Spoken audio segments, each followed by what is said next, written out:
Romans 1:1 says, Paul, slave of Jesus Christ,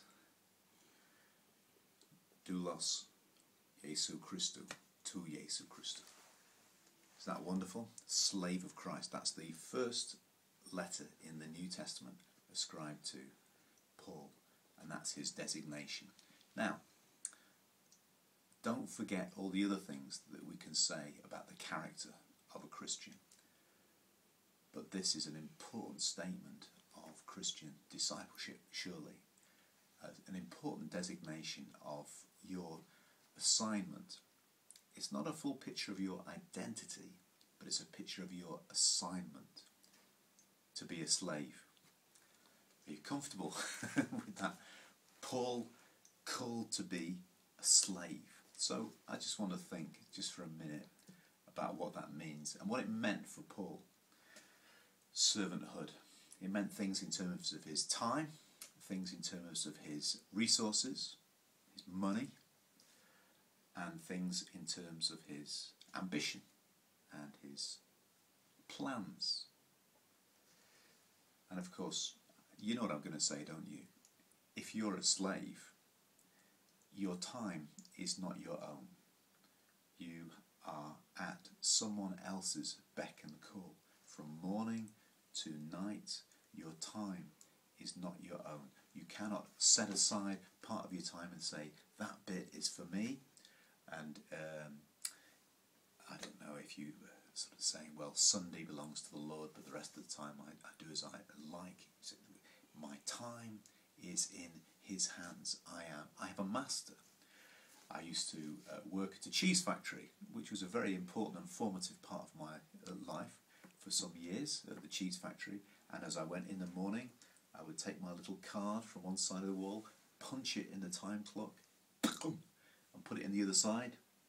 And then if I was 5 minutes late, I would be docked a quarter of an hour pay. If I was 5 minutes early, I would be on time. But the time before I punched in would belong to me. The time after belonged to the company. But when Paul said, I am a slave of Christ, he said, every waking moment and all my sleeping dreams are in, I'm a slave. I belong to someone else, not to myself. My time is his. So make sure the time is well spent. Okay. What about money then? Hey, let's get serious here. A slave doesn't have money. On another occasion in my life, I worked in a prison, and the prisoners weren't allowed to have any money at all. They earned when they did their jobs, and then they sort of bartered their earnings, artificial earnings, at the shop at the end of the week. Little kind of snack shop type place. But they weren't allowed to possess money. One time we did a cell bust, and this guy was counting out about 10,000 quid onto his bed. Okay, so the system broke down a little bit. They weren't allowed to have any money. Paul didn't consider his money his own.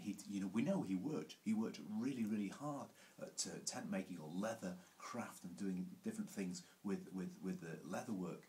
But it didn't belong to him.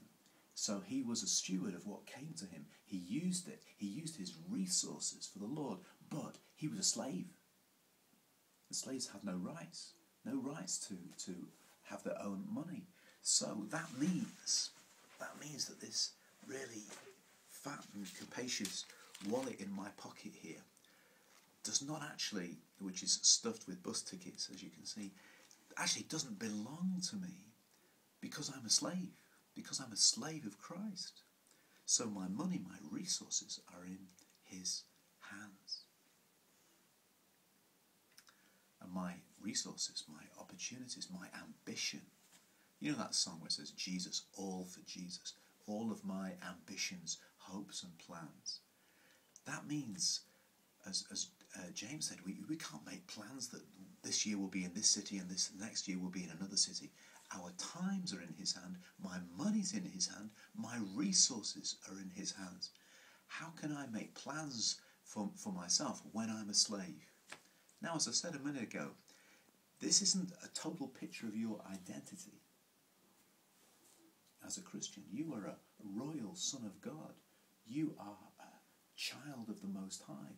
There is something about you which is so important, so wonderful. One day, said Paul, you will judge angels, which is an astonishing statement. But do you hear it? But your identity is wrapped up with Jesus, the ascended Lord Jesus. But your assignment is slavery, is abject slavery. You are a disciple of the Lord Jesus. And he said, if they do this stuff, he meant persecution. If they do it to me, they will do it to you, sure. So, Paul, the opening statement of the letters of Paul in the New Testament classifies him, Paul, slave of Jesus Christ. Think about it. Enjoy your day. God bless.